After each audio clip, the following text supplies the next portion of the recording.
The morning sun cast long shadows across the settlement of New Haven as Lucy Martinez ran through the dusty streets. Her small feet kicked up clouds of red dirt as she chased a butterfly that had landed near her home. At 8 years old, Lucy had the boundless energy that made her parents both proud and worried. The colony world was not always safe for children who wandered too far. Commander Vexthal watched the human settlement from his patrol vehicle. His tall, gray-skinned form sat rigid in the pilot seat, forearms working the controls with practiced ease.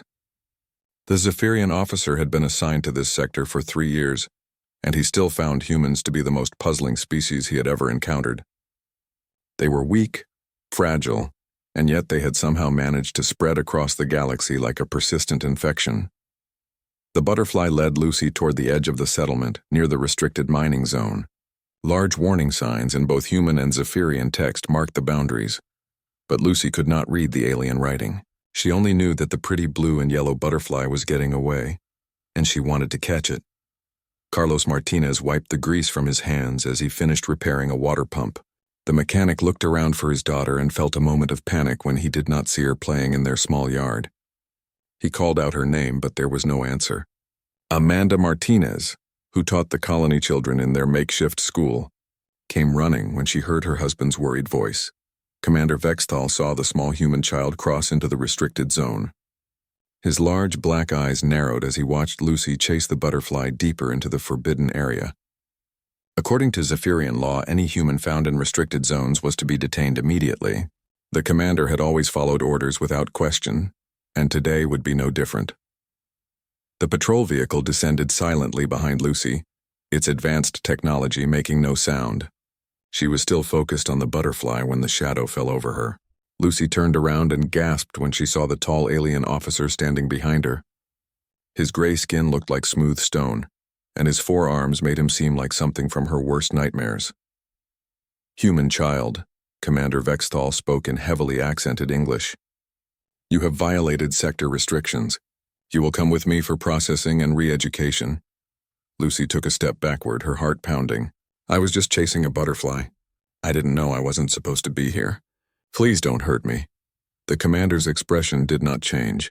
In his mind, human emotions were just another sign of their primitive nature. "Ignorance of the law is not an excuse. You will be detained until proper behavioral modifications can be implemented." Before Lucy could run, one of the commander's 4 hands shot out and grabbed her arm. His grip was firm but not painful, designed to restrain without causing injury. Lucy cried out, and her scream carried across the settlement like a bell.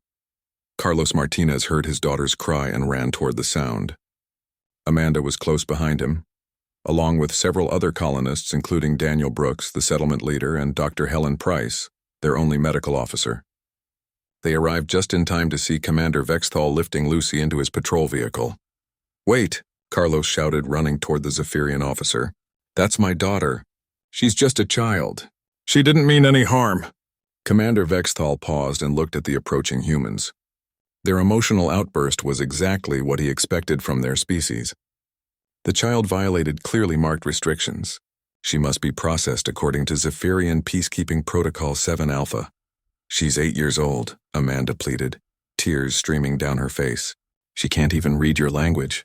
Please, just give her back to us. We'll make sure she doesn't go near the restricted areas again."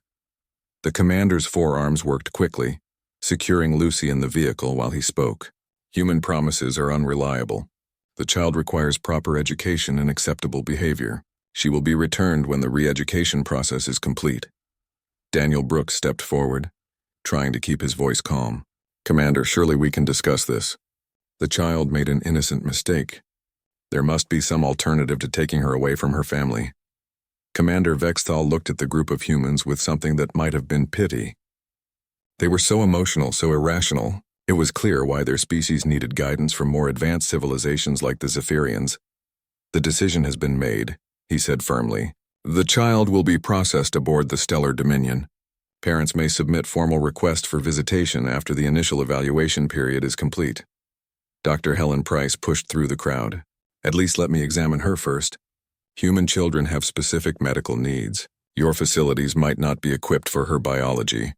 The commander waved one hand dismissively. "Zephyrian medical technology is far superior to human methods.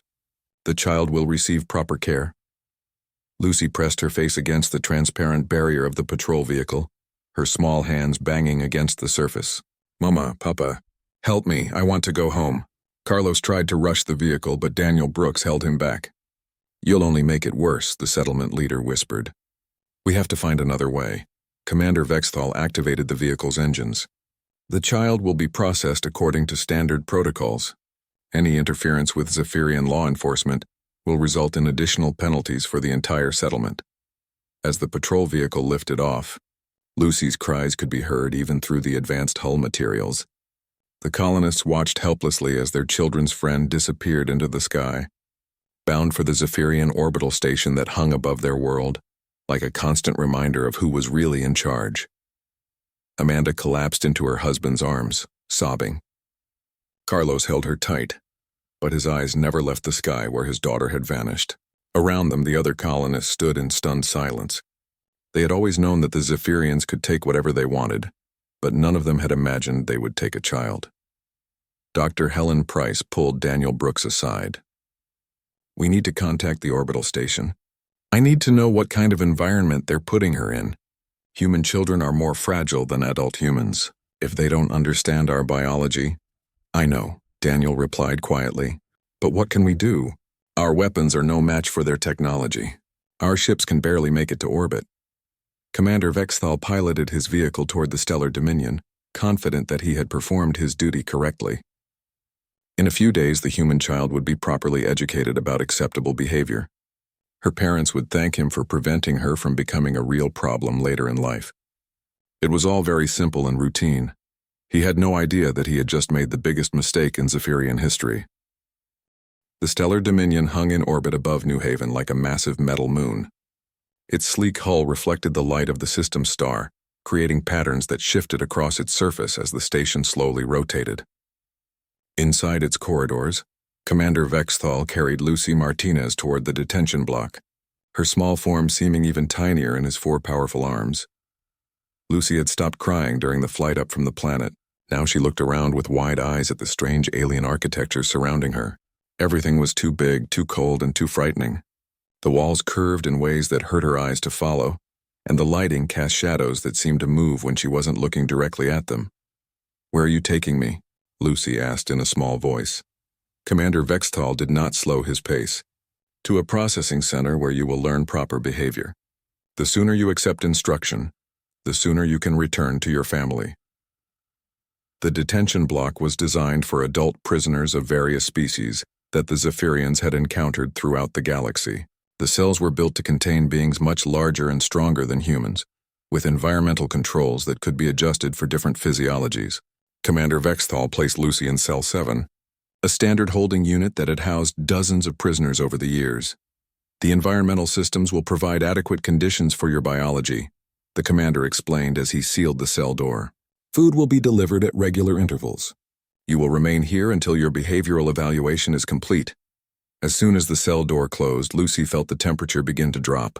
The Zephyrian environmental systems automatically adjusted to what their computers considered standard conditions for biological containment. The air grew thin and cold, making it harder to breathe. The gravity increased as the station's rotation changed, making Lucy feel as if invisible hands were pressing down on her shoulders. Lucy curled up in the corner of the cell, wrapping her arms around her knees. The metal floor was so cold that it seemed to burn her skin through her clothes. She tried to call out for her parents, but the thin air made her voice weak and scratchy. Fear and confusion filled her mind as she wondered if she would ever see her family again.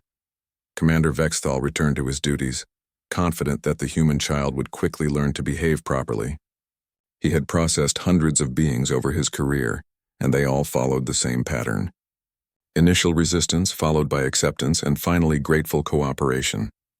He expected Lucy to be no different, but Lucy Martinez was very different indeed. 3 hours after her imprisonment began, something started to happen inside her body. The cold that should have made her sick began to feel less harsh. Her breathing, which had been labored and difficult, started to improve as her lungs adapted to the thin atmosphere. The crushing gravity that should have pinned her to the floor became easier to bear as her muscles and bones began to change. Medical officer, Zilneth was monitoring the detention block from the ship's medical bay when the unusual readings began to appear on their screens. At first, they thought it was a malfunction in the sensors. The readings showed that the human child's body temperature was rising despite the cold environment. Her heart rate was slowing to an almost hibernation-like state, yet her brain activity was increasing dramatically. Zilneth had never seen anything like it in 20 years of medical service.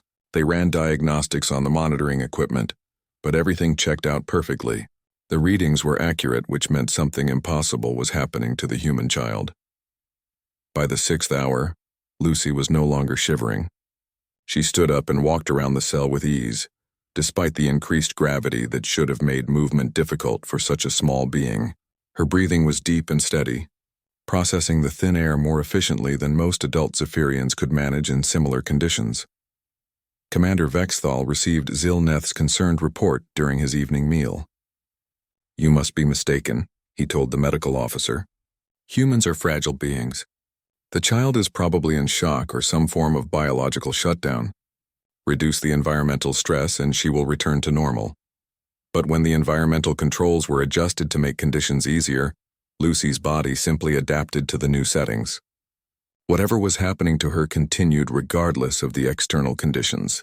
Her cellular structure was changing at the molecular level, rewriting itself to meet whatever challenges it encountered. Zilneth called Commander Vexthal to the medical bay to review the data personally. "Look at these readings," the medical officer said, pointing to displays that showed Lucy's biological functions. "Her muscle density has increased by 30% in 6 hours. Her bone structure is becoming denser and stronger. Her neural pathways are forming new connections at a rate that should be impossible." Commander Vexthal studied the data with growing concern. "Perhaps your equipment is not calibrated for human biology.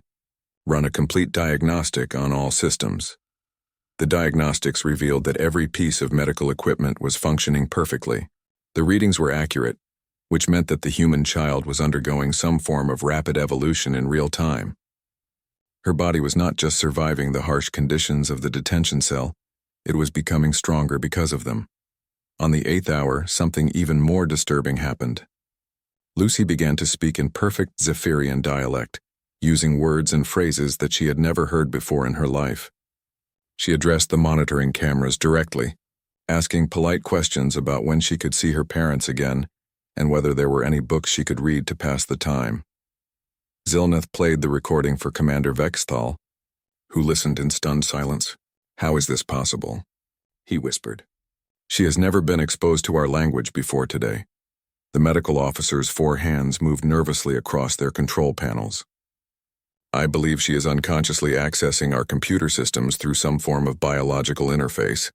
Her brain patterns show that she has somehow learned to interpret electromagnetic fields directly. She is reading our database and translating the information in real time."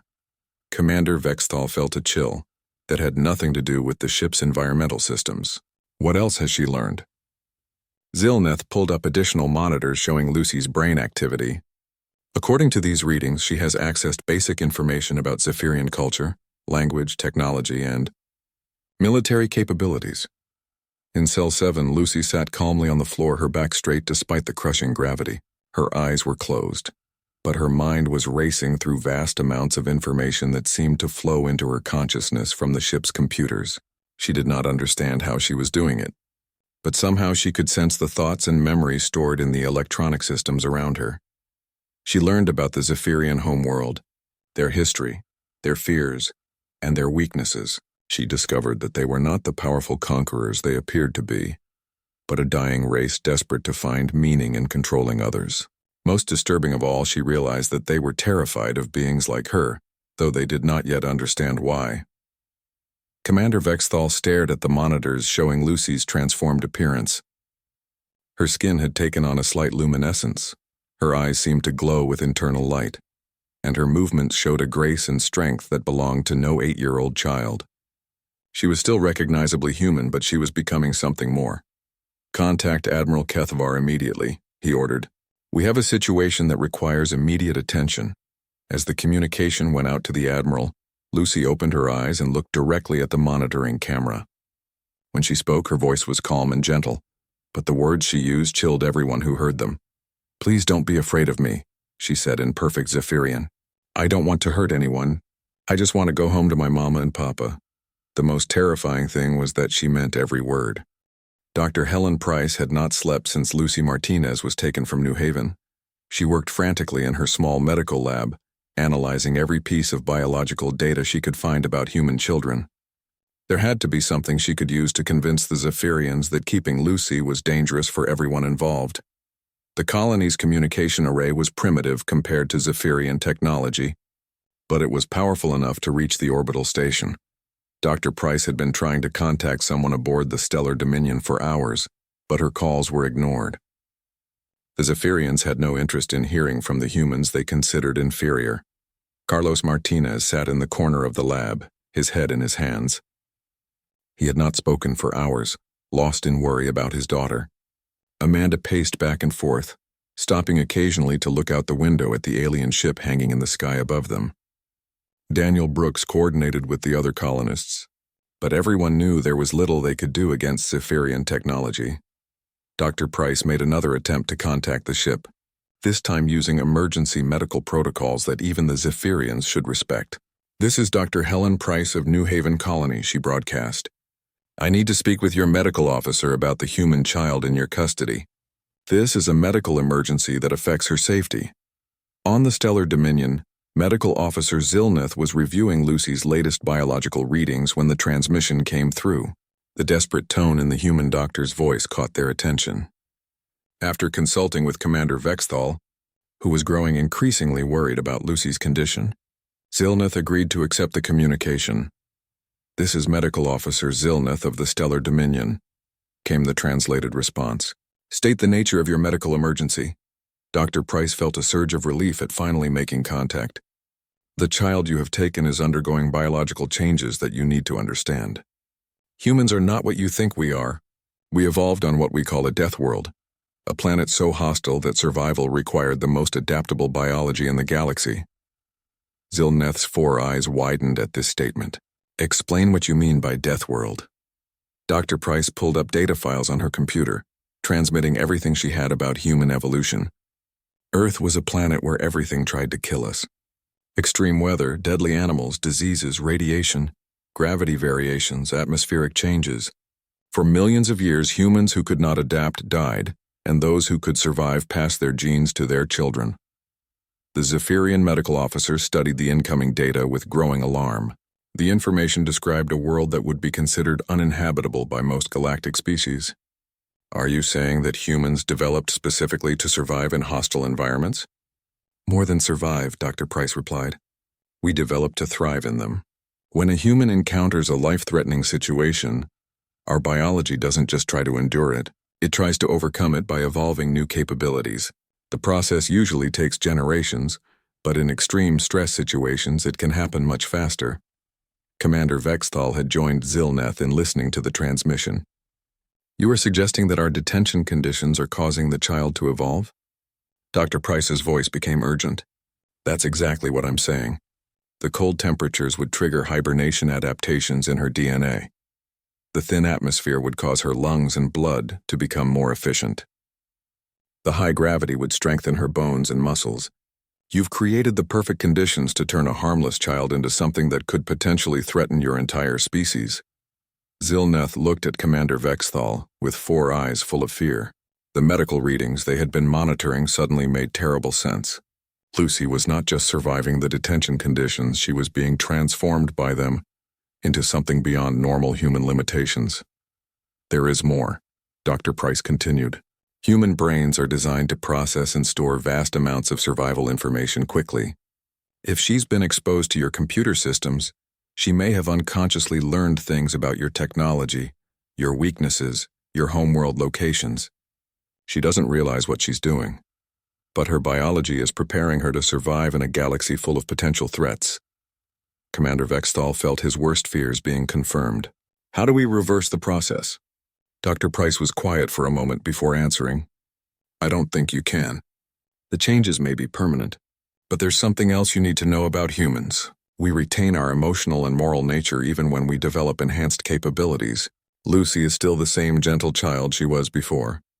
The question is whether your species will treat her as a threat or try to work with her. Admiral Kethvar had been monitoring the conversation from the ship's command center. The implications of what they were hearing made him feel sick. If one human child could undergo such rapid evolution, what would happen if other humans were exposed to similar stresses? Zilnath pulled up Lucy's current readings and transmitted them to Dr. Price. These are her biological functions as of 30 minutes ago. Can you interpret them?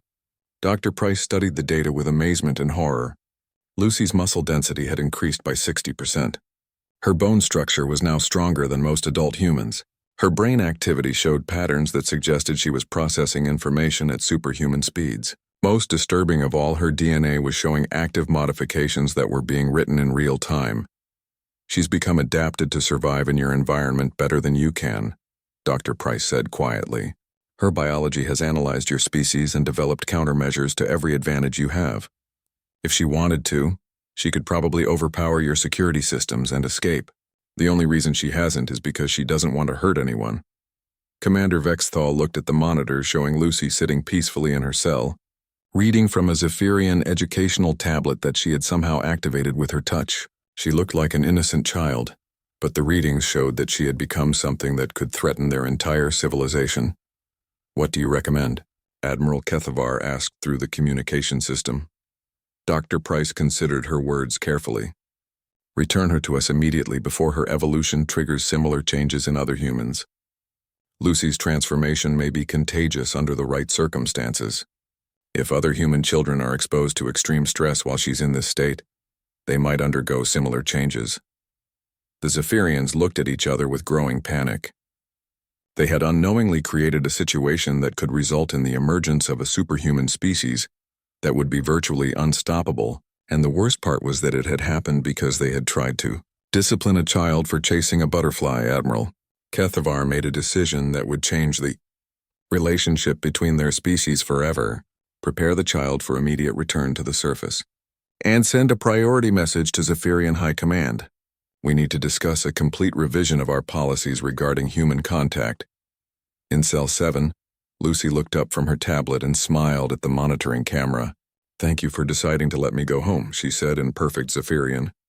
I've learned so much about your people. I hope we can be friends someday. The innocent words from the transformed child sent chills through everyone who heard them.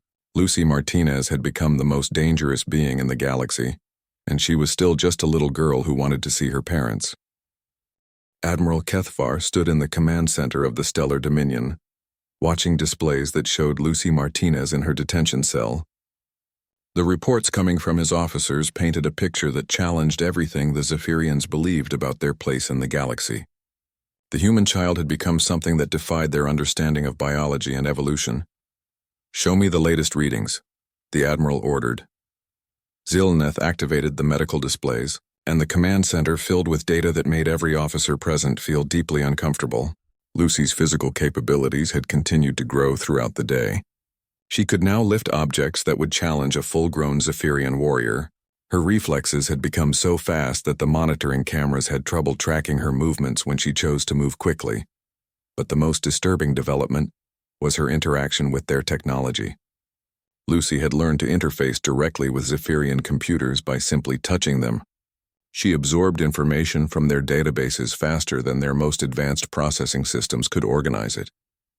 In just a few hours, she had gained access to star charts, military protocols, and sensitive information about Zephyrian homeworlds. Commander Vexthal approached the Admiral with a report that made the situation even worse. Sir, the child has been asking questions about our defensive capabilities. She wants to know how our weapons work, where our supply depots are located, and how many ships we have in our fleet. Admiral Kethvar felt his blood run cold. Does she understand the implications of what she's asking? I don't believe so, sir. She seems to think she's just making conversation. But her human curiosity combined with her enhanced abilities means she's unconsciously gathering intelligence that could destroy us if it fell into the wrong hands. On the surface of New Haven, the human colonists were preparing for something they had never attempted before. Daniel Brooks had convinced the settlement that they needed to mount a rescue mission, despite their technological disadvantage. Carlos Martinez had volunteered to pilot their only space-capable vessel. a converted cargo hauler that was barely fit for orbital flights. Dr. Helen Price continued to monitor communications from the stellar Dominion, gathering information about Lucy's condition. What she learned filled her with both pride and terror. Her species had always known they were survivors, but she had never imagined they were capable of this kind of rapid evolutionary advancement. Amanda Martinez helped load supplies onto the rescue ship, tears streaming down her face. "What if she's not the same when we get her back?" she asked her husband. "What if the things they've done to her have changed who she is?" Carlos put his arms around his wife, trying to hide his own fears. "She's still our Lucy, no matter what's happened to her body. She's still the little girl who chases butterflies and asks a million questions about everything she sees." But even as he spoke the words, Carlos wondered if they were true. The reports they had received suggested that Lucy had become something beyond human understanding. Would she still want to come home to a simple life in the colony? Would she still need her parents? Back on the stellar Dominion, Zilnith made a discovery that sent panic through the entire command structure. Lucy's biological changes were not limited to her own body. She was somehow broadcasting genetic information through quantum biological fields that could trigger similar adaptations in other humans who were in a state of extreme stress. "Admiral," Zilnith reported, "we're receiving reports from Zephyrian installations throughout the galaxy. Wherever humans are being held in detention or subjected to harsh conditions, they're beginning to show signs of accelerated evolution similar to what we've seen in the child."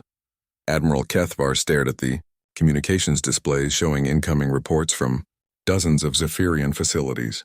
Human prisoners were developing enhanced strength, improved reflexes, and the ability to interface with alien technology. The process was spreading like a contagion, triggered by Lucy's transformation. "How many humans are affected?" the Admiral asked. "Current estimates suggest over 3,000 individuals across 47 installations," Zilnith replied. "The number is growing every hour." Commander Vexthal realized the magnitude of what his actions had unleashed. By taking one human child, he had accidentally triggered the emergence of a superhuman subspecies that could potentially dominate the galaxy. "Sir, we need to consider the possibility that this was not an accident." Admiral Kethvar turned to face his officer. "What do you mean?" "Human evolution doesn't happen randomly," Commander Vexthal explained. "They developed these capabilities because their homeworld required them for survival. Perhaps their biology is designed to activate these defenses when the species faces a galactic-level threat." The implication hung in the air like a poisonous cloud. The Zephyrians had always seen themselves as the protectors of the galaxy, maintaining order among the primitive species they encountered. But what if their actions had convinced human biology that they were a threat to the survival of the species? In Cell 7, Lucy had stopped reading from the Zephyrian educational tablets. Instead, she sat quietly with her eyes closed, her enhanced mind processing vast amounts of information from across the galaxy. She could somehow sense the other humans who were undergoing transformations similar to her own. Their fear and confusion reached her across impossible distances, and she felt a responsibility to help them understand what was happening. Lucy opened her eyes and looked directly at the monitoring camera. "I can feel them," she said softly in Zephyrian. "All the humans who are changing like me. They're scared and they don't understand what's happening to them. I need to help them." Admiral Kethvar watched this statement with growing horror. The child was not just transformed herself. She was somehow connected to all the other humans who were evolving. She was becoming a focal point for the emergence of a new kind of human that could potentially communicate and coordinate across galactic distances. "Sir," came an urgent transmission from the ship's communication officer. "We're receiving a priority message from Zephyrian High Command. They're ordering all facilities to release human prisoners immediately and withdraw from all human-controlled territories." Admiral Kethvar understood why the order had come. The Zephyrian leadership had realized that their species was facing an evolutionary arms race that they could not win. Humans were not just adapting to survive in harsh conditions. They were developing capabilities that could make them the dominant species in the galaxy. But even as preparations began to return Lucy to the surface, Admiral Kethvar wondered if it was already too late. The changes that had been set in motion might be irreversible. Humanity was evolving into something that could challenge every other species in the galaxy. And it had all started because a Zephyrian officer had decided to discipline a child for chasing a butterfly. Lucy stood up in her cell and walked to the door. She placed her small hand against the locking mechanism, and it opened with a soft click. She had learned enough about Zephyrian technology to override any system on the ship, but she made no move to escape. Instead, she stepped back and closed the door again. "I could leave whenever I want," she said to the monitoring cameras. "But I won't, because that would scare you even more than you already are. I'm still the same person I was before. I still just want to go home to my family." The words were meant to be comforting, but they had the opposite effect on everyone who heard them. Lucy Martinez had become the most powerful being any of them had ever encountered, and she was choosing to remain imprisoned out of kindness. It was a demonstration of mercy that made her even more terrifying than if she had simply broken free and destroyed the ship. The Zephyrians were beginning to understand that they were dealing with a species that was not just physically superior, but morally superior as well, and that realization would change everything.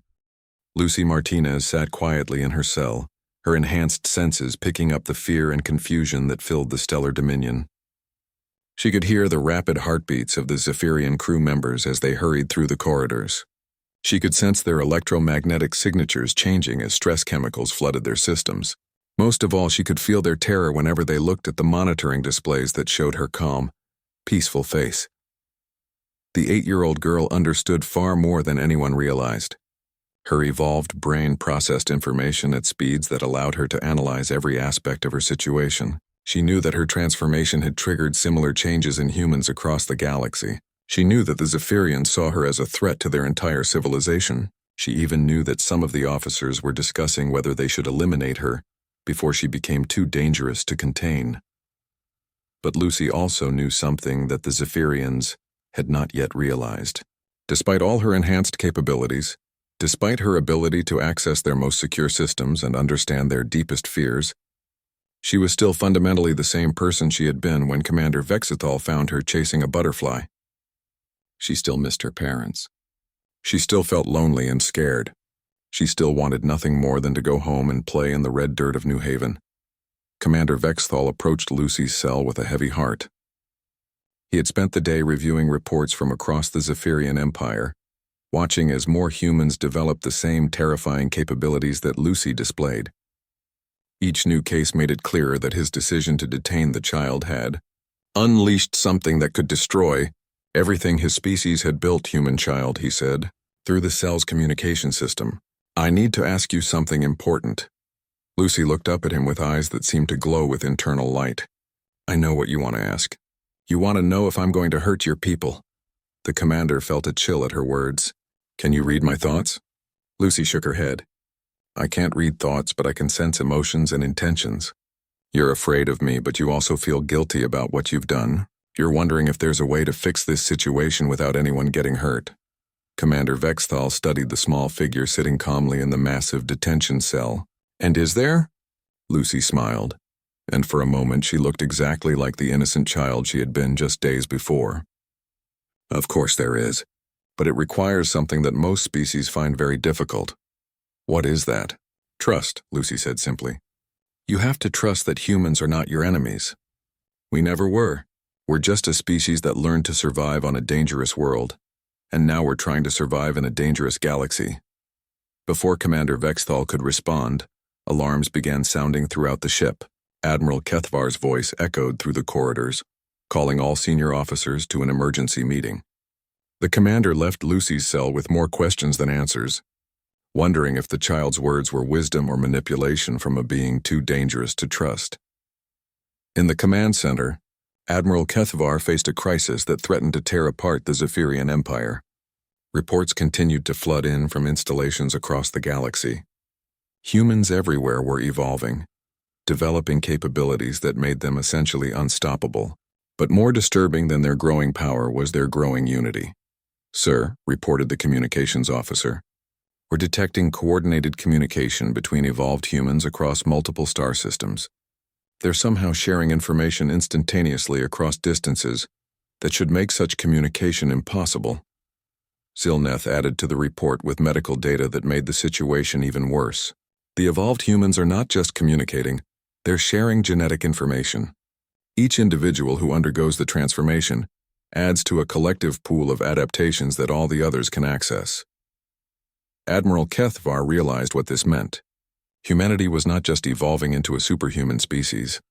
They were evolving into a hive mind of superhumans that could coordinate their actions across the entire galaxy. In a matter of days, they would become a force that no other species could hope to resist. What about the other galactic powers? The Admiral asked. Have the Drakmari or the Vorthan Alliance responded to this situation? The response was not encouraging. Sir, early reports suggest that both civilizations are mobilizing their fleets. They're calling for a preemptive strike against human territories before the evolutionary process can be completed. Admiral Kethvar felt the weight of history pressing down on him. The actions of one Zephyrian officer had set in motion events that could lead to the first galaxy-wide war in thousands of years. But as he considered the military options available to his species, he realized something that changed his entire perspective. Communications, he ordered. Open a channel to the human child in Detention Cell 7. Lucy's face appeared on the main display, and every officer in the command center was struck by how normal she looked. Despite all the reports about her enhanced capabilities, she still appeared to be nothing more than a little girl who wanted to go home. Hello, Admiral Kethvar, Lucy said before he could speak. I've been waiting for you to talk to me directly. The Admiral was unsettled by her knowledge of his identity and rank. Child, I need to understand something. Your species is undergoing a transformation that could make you the most powerful force in the galaxy. What are your intentions toward the other species you will encounter? Lucy tilted her head, considering the question with the seriousness it deserved. We don't want to hurt anyone. We never did, but we also don't want to be hurt anymore. Too many species in this galaxy think that being physically weaker means we're less important. They think they can take our children, control our worlds, and force us to live according to their rules. Admiral Kethvar felt the truth of her words like a weight in his chest. And what will you do if other species try to stop your evolution? Lucy's expression became sad but determined. We'll defend ourselves. We'll protect our families and our homes, but we'll also remember who chose to be our friends when they could have been our enemies. The implications of her statement were clear to everyone in the command center. Humanity was offering the galaxy a choice. They could accept the emergence of this new superhuman species and work toward peaceful coexistence, or they could face the consequences of making enemies of beings who were rapidly becoming unstoppable. Admiral Kethvar made a decision that would be remembered for thousands of years. Communications? Open a channel to all Zephyrian installations and to Zephyrian High Command. Priority Alpha authorization. As the channels opened, Admiral Kethvar spoke words that changed the course of galactic history. This is Admiral Kethvar of the Stellar Dominion. I am ordering the immediate release of all human prisoners and the complete withdrawal of Zephyrian forces from human territories. Furthermore, I am recommending to High Command that we formally petition the Galactic Council to grant humanity protected status as an evolving species. Commander Vexthal stared at his admiral in shock. Sir, are you certain about this course of action? Admiral Kethvar looked at Lucy's image on the display. Child, if we return you to your family and withdraw our forces from your worlds, will your people be willing to consider peaceful relations with the Zephyrian Empire? Lucy's face lit up with a smile that reminded everyone watching that she was still just an 8-year-old girl. Of course. I'd like that very much. Maybe someday I can visit your homeworld and learn more about your culture. I think our species could be really good friends. The innocent enthusiasm in her voice was more convincing than any diplomatic treaty. Here was a being with the power to destroy civilizations, asking if she could visit their world to learn about their culture.